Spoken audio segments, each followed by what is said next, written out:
Hey guys, Miss Kessel here to read you today's story. This story was actually brought about by a phone conversation that I had with Canton yesterday. I was telling him all about this book and we started chuckling about it, so I thought I'd read it. It was also told to me by McKinley's mom. She's a teacher in Soap Lake, so she showed me this book and I've fallen in love with it. So here we go.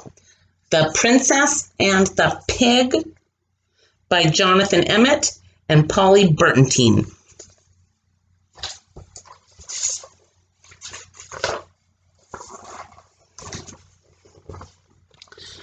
Not long ago in a kingdom not far from here, a farmer was traveling home from the market with a cartload of straw. The farmer was so poor that he didn't have a horse and had to pull his own cart. In the back of the cart lay a tiny pink pig. Nobody wanted to buy the piglet at the market, but the farmer had taken pity on it. "I'll call you Pigmella," he decided, as this seemed like a good name for a pig. It was a hot day and the farmer stopped to rest in the shade of a great castle. Far, far above him on a high balcony, a queen was inspecting her new baby daughter. The queen was so rich that she had 7 nannies and didn't have to look after her own child. The queen picked the baby out of her cradle and held her at arm's length. "I'll call it Priscilla," she decided, as this seemed like a good name for a princess.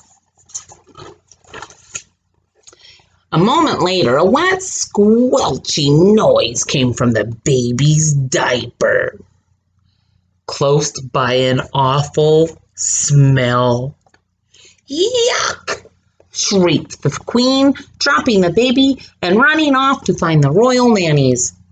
She left so quickly that she didn't notice she had dropped the baby over the edge of the balcony.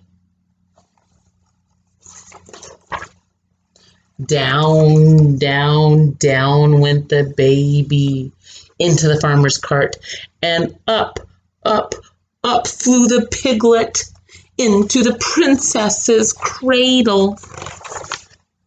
When the queen returned and found the piglet lying where the baby should have been, she let out an even louder shriek and fainted into the nanny's arms. The king thought he knew what had happened. "A bad fairy has done this," he explained.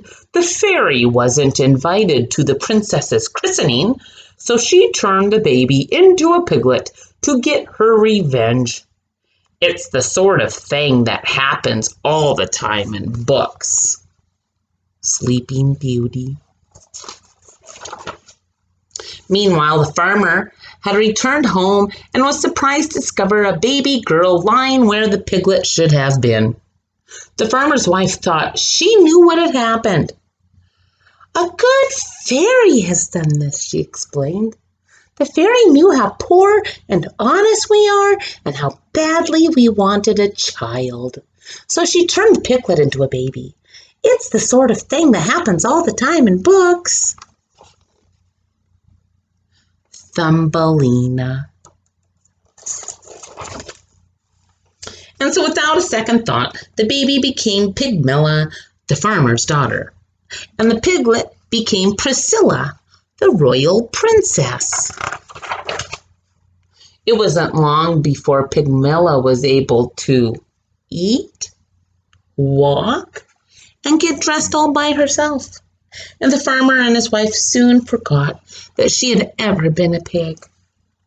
Things were not so easy with Priscilla. She's eating, walk, getting dressed. But the king and queen would never let anyone forget she was a real princess. As Pigmella grew older, she grew smarter and beautiful and was admired by everyone that she met. But as Priscilla grew older, she did not grow that smart. She was not so beautiful and she was avoided by everyone that she met. Then one day, the farmer's wife overheard some of the castle servants talking about the princess who had turned into a pig. "It's just like what happened to Pigmilla," she told her husband, "only the other way around." The farmer soon guessed what had happened. "The princess and the pig must have swapped places somehow," he explained. "It's the sort of thing that happens all the time in books." The Prince and the Pauper. The poor farmer and his wife were very unhappy. They loved Pigmilla, but they knew they must return her to her rightful home. Pigmilla was also unhappy. She loved the farmer and his wife and did not want to live with anybody else. But they were an honest family. So then next day they all went to the castle to see the king and queen. The king and queen listened to the farmer's story. But they didn't believe it. "What nonsense!" cried the queen. "Ridiculous," laughed the king. "The girl may be smart and beautiful, but she does not look or speak like a real princess." The queen thought she knew what was happening. "It's a trick," she declared. "This girl is just a farmer's daughter, pretending to be a princess so that she can marry a prince. It's the sort of thing that happens all the time in books." Puss in Boots.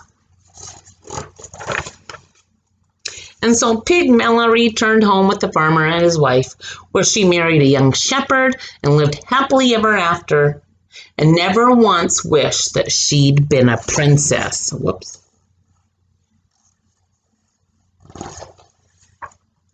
And Priscilla also got married to a handsome prince, although he had to be talked into it. "Priscilla was changed into a pig by a bad fairy," the king explained. "But once you kiss her, the spell will be broken and she will turn back into a beautiful princess," added the queen. "It's the sort of thing that happens all the time in books," they assured him, the Frog Prince. But unfortunately for the prince, it's not the sort of thing that happens in this particular book. The end. Well, I hope you enjoyed this story. I sure do like it. I will be reading another one tomorrow. And if you guys have any suggestions, you can just have your parents send me a text through Remind, and I will read that story for you. So until tomorrow, have a great day. Bye.